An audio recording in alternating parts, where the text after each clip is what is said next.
She ignored the signs. She ignored the sheriff's warning, and she sure as hell ignored the law the night she climbed my fence with bolt cutters in one hand and a flashlight in the other, her buddy waiting in a pickup truck to haul off my farm equipment like this was some HOA-sponsored shopping spree. But here's the thing, this time, I wasn't halfway across the state on business or stuck overnight at some cattle auction wishing I could be there to handle it myself.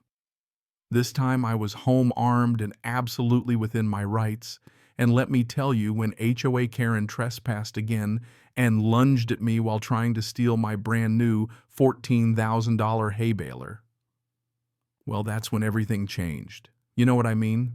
You break into a ranch and come at the owner swinging bolt cutters. Don't act shocked when you get dropped, and legally at that. I didn't want things to end the way they did.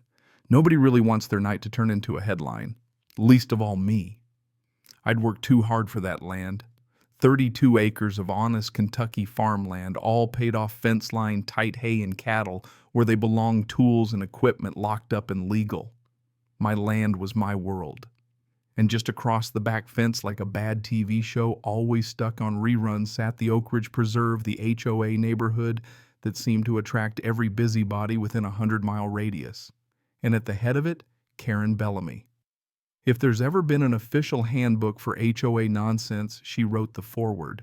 Karen called code enforcement on my barn, said my goats were a public disturbance, called the county to complain my grain silos were visual pollution like I'd built a spaceship in my backyard. But the worst was when she started telling anybody who'd listen that my land had historically belonged to the community and that I was hoarding tools that could benefit everyone. Which is just HOA for I want your stuff, and I'm not even going to pretend otherwise. It would be almost funny if she wasn't so persistent. It started small, like these things do. One morning I found a fake HOA compliance notice duct taped to my front gate. Yeah, not even subtle. Next, she filed a couple trespass petitions on me for my own land, which the county denied before lunchtime. But Karen wasn't going to let a little thing like logic or law get in her way. She started pacing behind my back fence at night, flashlight bobbing through the brush, thinking I couldn't see her through the trees. I caught her twice, filed for a restraining order, even got the sheriff involved. She got a warning but didn't stop. If anything, she got bolder. A week later, I'm heading out to check the cattle at sunrise, and what do I see but fresh tire tracks behind the barn, deep ones like a truck had been there recently. My new hay baler, barely 2 weeks out of the dealership, had scratches along the side like someone had tried to pry it loose in the dark. That's when I stopped sleeping easy. I set up more cameras, changed up my locks, and made up my mind if she came again, I'd be ready. That night, I was awake and keyed up drinking stale coffee at the kitchen window when my motion sensor pinged 12:42 a.m. Footage showed Karen hoodie up, gloves on, bolt cutters in hand, flatbed pickup, idling on the access trail. The audacity. I grabbed my home defense shotgun-loaded beanbag rounds, first live ammo behind, pulled on my vest, and slipped out the back door as quietly as I could. Heart-racing, hands steady, because at that point I was done being polite. She was halfway through the heavy chain on my barn gate, back turned laser-focused on the baler. I called out, voice steady, "You're trespassing! Drop it now!" She spun around, eyes wild, screamed at me, "I knew you were hoarding this. It belongs to the community." Then she actually lunged at me, bolt cutters raised like she was going to take my head off. I didn't wait to see what she'd do next. I fired one beanbag round square at her chest. She dropped like a sack of HOA newsletters, knocked the wind out of her, started cursing, trying to crawl back to the fence while her buddy peeled out down the trail like his hair was on fire. I called 911, kept her restrained while I did first aid, wasn't going to let her bleed out on my land, even if she didn't deserve my help, and waited for the deputies. When the sheriff pulled up, Karen was still screaming, wild-eyed, trying to claim I'd ambushed her, that the baler was HOA property, that I was lying about the whole thing. But you know, evidence has a way of cutting through noise like the footage, the restraining order, the bolt cutters in her hands. The deputy just shook his head. "Told her, ma'am, you broke into private property with intent to steal. He used non-lethal force after giving you a warning. You're lucky you're not dead."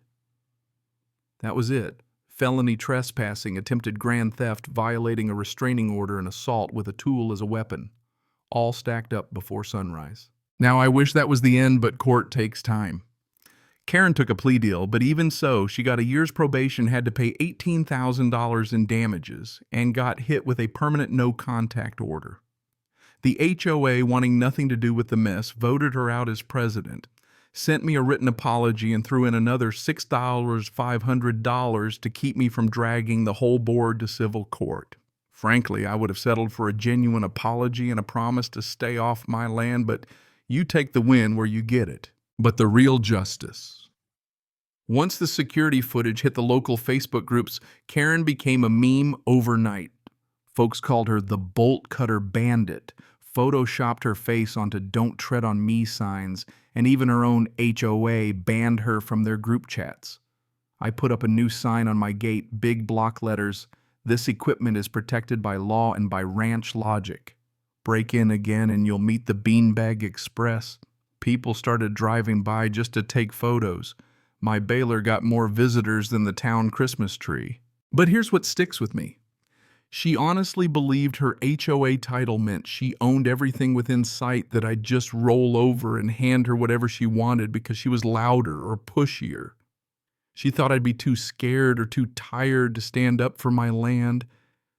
And yeah, for a while I did wonder if it was worth the headache, the court dates, the paperwork. But when you've worked for something your whole life, you don't just let someone take it. Trouble came looking for me that night, and it left in handcuffs. You know, sometimes the law isn't enough to protect honest people. Sometimes you need to defend yourself legally, smartly, and have the proof to back it up. Would I do it the same way again? Probably. Would I sleep better at night if people just respected boundaries? Absolutely.